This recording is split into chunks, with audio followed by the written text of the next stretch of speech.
Assalamualaikum warahmatullahi wabarakatuh. Waalaikumsalam warahmatullahi wabarakatuh. Jamaah. Yeay. Oh jamaah. Yeay. Alhamdulillah. Alhamdulillahirabbil alamin. Allahumma sholli ala sayyidina Muhammad wa ala ali sayyidina Muhammad. Alhamdulillah jamaah, kita ketemu lagi di Islam itu indah. Boleh tepuk tangannya dong. Masya Allah, tabarakallah. Senang sekali ketemu lagi sama guru-guru kita yang Masya Allah sangat kita cintai karena Allah. Senang juga pagi ini ketemu sama calon-calon penghuni surga. Amin. Amin. Udah siap untuk belajar pagi hari ini? Siap. Siap. Tapi seperti biasa ya, sebelum kita mulai, jamaah yang ada di rumah juga nih bisa ngeliat nih, ada tayangan. Ini mengenai pengasuh, aniaya anak majikan hingga giginya copot. Kita lihat tayangannya, silakan. Seorang pengasuh diduga tega menganiaya anak majikannya yang masih berusia 4 tahun. Peristiwa ini terjadi di sebuah ruko yang dijadikan tempat tinggal di kawasan Kapuk Muara Penjaringan, Jakarta Utara. Aksi penganiayaan ini terjadi pada Sabtu pekan lalu. Dari rekaman CCTV terlihat sang pengasuh menampar dan memukul korban dengan menggunakan tangan, gagang bangku, dan botol air mineral. Akibatnya gigi depan korban copot. Setelah mengetahui aksi ini, orang tua korban langsung melaporkan sang pengasuh ke Mapolres Jakarta Utara pada Senin. Kini polisi sudah menahan tersangka dan melakukan pemeriksaan. Ayo ibu-ibu, kita cari orang yang enak aja bisa-bisanya menganiaya anak orang lain. Ayo. Jangan. Udah mau nganiaya, tepuk tangan lagi mau nyari orang. Senang banget mau nyari orang. Iya sama, saya juga ngerasain kesel. Mungkin banyak juga yang ngerasain kesel. Tapi bukan ibu yang harus bertindak. Insya Allah ada pihak berwajib juga ya. Atau keluarga juga yang bertindak ya. Sabar ya. Ya, ayo kita ajak ibu-ibu. Semangat banget mau ngajak ibu-ibu. Ya Allah. Tepuk tangan dong buat kita yuk. Biar kita lebih adem, biar lebih semangat untuk belajar aja pagi hari ini ya. Pagi ini ada yang spesial. Tahu nggak apa? Ada bintang tamu. Mau tahu nggak siapa? Jamaah ada di rumah mau tahu nggak? Hah? Mau? Iya, tapi nanti. Aku gak sabar ya. Habib, izin Bib. Siap. Tayangan tadi Bib. Ibu-ibu pada emosi tuh Bib. Iya, emosi juga nih. Emosi. Oh iya. Kalau Habib gimana? Emosi juga. Emosi juga. Iya. Terus mengenai tayangan tadi Bib, coba dari sudut pandang Habib Muhammad. Baik, silakan Bib. Bismillahirrahmanirrahim. Allahumma salli wa sallim ala sayyidina Muhammadin wa ala ali sayyidina Muhammad. Masya Allah, makanya tapi orang punya kesibukan masing-masing. Saya pribadi tidak pernah, walaupun ada pembantu rumah tangga, misalnya ada yang mengasuh anak, tapi kita tidak taruh 100% anak kita sama mereka. Sebab kenapa? Itu bukan anaknya, itu anak kita. Kadang-kadang orang itu sembarangan. Tapi kalaupun mau milih pembantu atau yang ngasuh, mungkin kita lihat tempat-tempat yang terpercaya atau mungkin keluarga dekat atau sanak saudara supaya apa? Supaya bisa kita tenang meninggalkan anak kita. Dan buat orang yang kerja menjaga anak jangan menjadi orang yang pengecut. Itu anak kecil. Anak kecil nakal itu wajar, tapi jangan sampai kita menaruh tangan apalagi anak orang, na'udzubillah min dzalik. Wajar kalau orang emosi. Ingatkan, kita kerja itu karena Allah Subhanahu wa taala. Supaya apa yang kita mendapatkan keridhaan dari Allah Subhanahu wa taala. Baik, sampai Nabi SAW mengatakan rihus sabirihul jannah. Nabi SAW mengatakan mencium baunya anak bayi, baunya anak kecil itu ibarat bau syurga karena dijaga oleh Allah Subhanahu wa taala. Jadi sangat disayangkan kalau orang tidak memperhatikan anak kecil, Mas Soni. Jadi takutnya malah terjadi hal yang tidak diinginkan seperti Betul. itu ya. Jangan nyerahin semuanya gitu ya Beb ke yang jangan bekerja 100%, gitu ya. Kita harus minimal ada CCTV. Oh iya. Tepuk tangan dong untuk guru-guru kita, Masya Allah, tabarakallah. Siapa tadi yang udah gak sabar mau ngeliat bintang tamunya? Ibu doang sendiri? Enggak. Saya panggil ya, ini spesial sekali. Insya Allah bisa berhubungan dengan tema kita juga. Langsung aja kita panggil, kasih tepuk tangannya. Tepuk tangan dulu. Om Ikang Fauzi dan juga Ciki Fauzi boleh masuk. Masya Allah, tabarakallah. Tepuk tangannya lagi dong, lebih semangat. Om apa kabar? Masya Allah, sehat ya? Baik. Ciki apa kabar? Sehat ya Allah. Sini aku mau nanya-nanya dulu sebentar. Semuanya, mau kemana lagi? Udah. Waalaikumsalam warahmatullahi wabarakatuh. Ciki, sini Om sini. Apa? Pak, si papak, preman. Si pak. Pak. Emang nanti kok si pak sih aku. Emang gitu. Tapi Pak ke papa, preman. Ya. Iya yo, Pak ke papa, metropolitan. Tepuk tangan dong. Semua pada tahu. Dulu saking terkenalnya Om ya, itu Masya Allah sampai sekarang ada tebak-tebakan mengenai Om tau nggak? Iya. Tahu apa? kan? Iya. Iya kan? Ya, yang mana? Yang gini. Ikan apa yang jago nyanyi? Ikan Fauzi jawabannya. Iya. Ya Allah, Om, alhamdulillah aku senang lihat Om Iya. sehat, Masya Ya, Allah. alhamdulillah. Juga Ciki. Alhamdulillah. Sekali terima kasih udah datang ke Islam itu indah. Iya, terima Masya kasih. Allah. Kita juga senang banget ya. Iya, nanti aku Iya. mau belajar banyak juga dari Om. Alhamdulillah. Tapi sebelumnya Ciki, Iya Kak. panggil ayah. Ayah. Ayah. Aku pengen tahu deh, seorang Ciki Fauzi sebangga apa sih sama ayah dan juga sebangga apa sama almarhumah mama? Coba dijelasin. Ya Masya Allah, bangga banget lah sama ayah, sama ibu. Masya Allah kayak aku seumur hidup banyak banget sih melihat keteladanan dari ayah sama ibu. Dan kayaknya aku gak akan kayak gini kalau aku gak punya orang tua kayak ayah, kayak ibu. Alhamdulillah Allah ngasih ayah sama ibu ke hidup aku. Masya Allah, tepuk tangannya dong, sweet banget. Om Ikang silakan duduk, Ciki silakan duduk. Nanti kita akan belajar bersama-sama ya. Kalau ngeliat kedekatan ini Masya Allah pasti pengen banget jadi orang tua yang bisa membanggakan anaknya. Seperti Ciki yang bangga banget sama ayahnya. Tapi kadang nggak semua orang bisa ngelakuin itu gitu. Kita udah ngelakuin terbaik tapi anak mungkin tidak bisa menerima itu. Makanya pagi hari ini akan kita bahas, kita akan belajar tema kita adalah percuma saya hidup kalau anak saya nggak bangga. Tepuk tangannya dong. Caranya biar bangga nanti kita pelajari ya. Untuk yang pertama Bunda, Baik. izin Bunda. Baik, Ini dari Kak. sisi seorang perempuan dulu nih ya. Masya Allah. Untuk anak yang mungkin tidak mendapatkan orang tuanya menjadi role model dalam kehidupannya Iya. nih Bun. Itu anak harus seperti apa ya, walaupun orang tua tuh banyak kekurangan gitu. Oh iya. Apa yang harus dilakukan anak Bunda? Baik. Silakan Bunda Tuti Baik, mohon mohon izin penjelasannya. guru kami Habib Syahab, Ustadz Syam, Ayah Fauzi dan juga Neng Ciki. Masya Allah Kak Soni terima kasih. Bismillahirrahmanirrahim. Assalamualaikum warahmatullahi wabarakatuh. Waalaikumsalam warahmatullahi wabarakatuh. Allah berfirman dalam surah An-Nisa ayat 9. Bismillahirrahmanirrahim.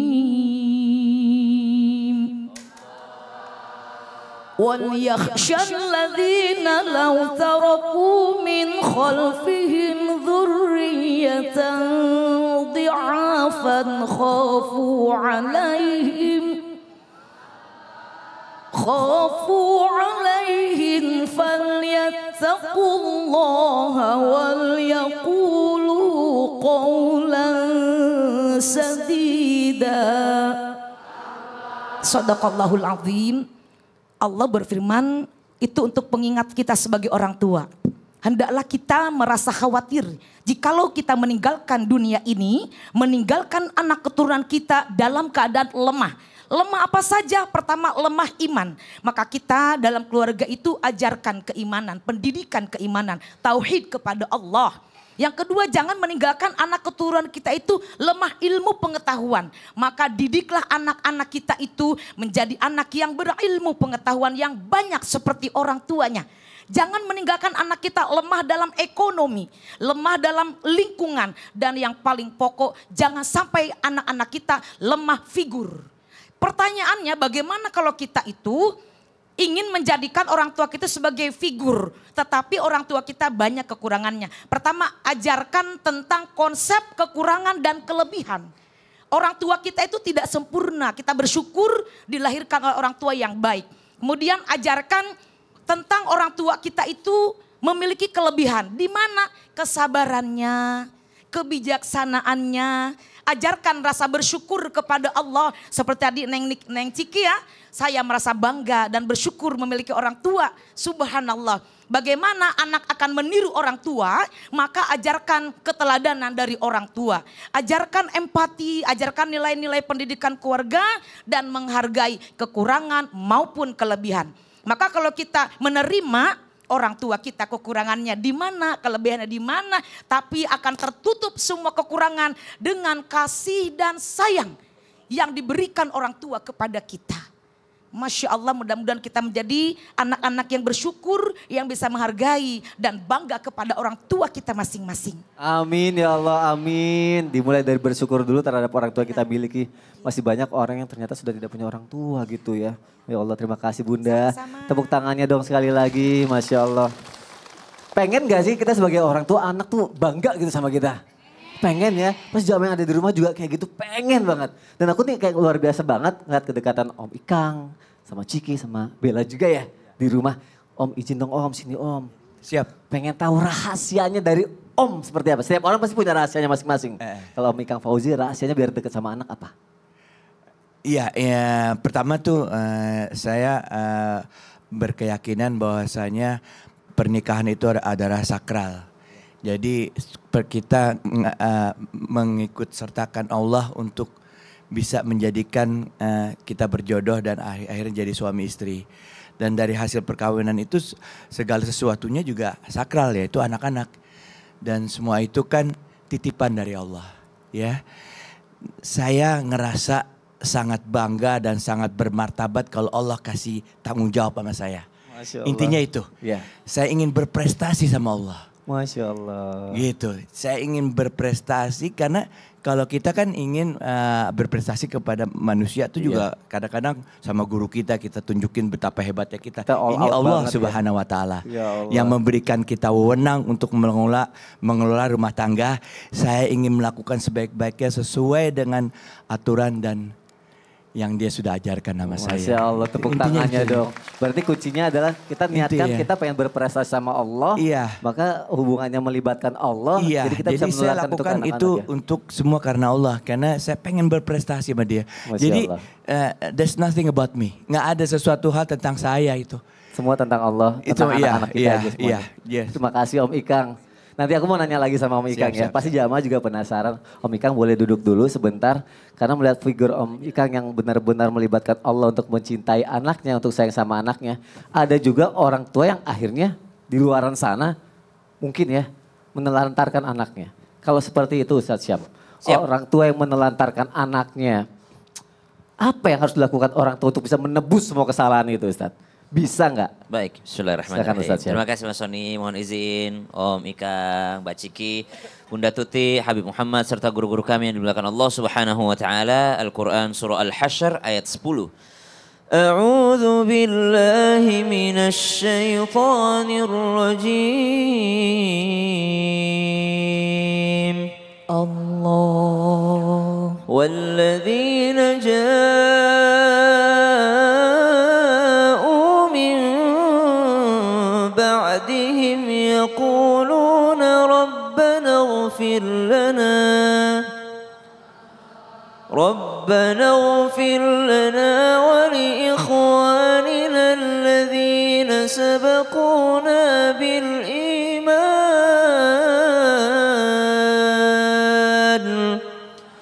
ولا تجعل في قلوبنا غلا للذين آمنوا ربنا إنك رؤوف رحيم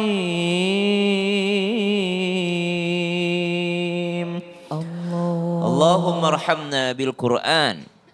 Ayat ini menggambarkan bahwa orang yang mewariskan keimanan, mewariskan daripada kebaikan, itu senantiasa akan mendapatkan kebaikan dari yang dia tinggalkan. Karena doa ini mengajarkan kepada kita, Rabbana ufir lana, ampuni saya ya Allah, ampuni kami, wali ikhwanina alladzina sabaquna bil iman. Dan juga orang-orang yang telah mendahului kami dan mereka duluan beriman di antara kami. Jadi kalau pertanyaannya, hal-hal apa saja yang bisa daripada kategori menelantarkan anak? Yang pertama tentu saja semua yang di luar daripada kewajibannya yang mestinya dia tunaikan lalu dia tidak tunaikan. Apa saja kewajiban orang tua kepada anak? Satu, daripada memberikan nama yang terbaik. Karena nama adalah doa. Pernah ditegur daripada sahabat Nabi SAW, yaitu Umar bin Khattab radhiyallahu anhu warda, ketika itu menegur seorang orang tua yang dianggap telah anaknya durhaka, padahal dia yang duluan durhaka kepada anaknya. Kenapa? Karena nama yang tidak baik yang diberikan kepada anaknya. Karena orang yang memberikan nama yang terbaik berarti dia berharap doa yang terbaik. Yang kedua, memberikan nafkah. Nafkah ini kadangkala ada orang tua sanggup memberikan nafkah materi tapi lupa memberikan nafkah batin. Nafkah batin bukan hanya suami istri, nafkah batin dibutuhkan oleh anak. Apa itu? Kasih sayang, apa itu pendidikan agama, nafkah batin semua. Diajak anaknya sholat, diajak anaknya baca Quran. Lalu apa yang bisa digunakan ataupun dilakukan untuk menebus itu semua? Kata Nabi SAW, wa atbi'is sayyi'atal hasanata tamhuha. Tamballah keburukan dengan kebaikan. Kalau ada orang tua menyesal telah menelantarkan anak, maka tambal itu dengan kebaikan. Sekarang ketika engkau bertemu dengan anak, maksimalkan engkau peduli kepadanya. Maksimalkan. Ya. Saya pernah berdiri di sini dan saya berbuat keburukan di sini. Maka kembali berdiri di sana dan berbuatlah kebaikan di sana. Saya pernah menelantarkan anak saya. Ya. Maka sekarang kewajibanmu adalah memperbaiki betul hubunganmu kepada anak itu. Dengan pembuktian dan ketulusan. Pembuktian dan ketulusan dan ada penyesalannya. Masya Allah, terima kasih Ustaz Syam. Sama-sama Sony. Tepuk tangan untuk guru-guru kita. Masya Allah, tabarakallah. Semakin menarik ya pembahasannya ya. Nanti akan lebih bagus lagi, makanya tetap di Islam itu Indah. Kita akan ngebahas lagi, percuma saya hidup kalau anak saya nggak bangga. Tetap di Islam itu Indah. Jamaah, oh jamaah, alhamdulillah.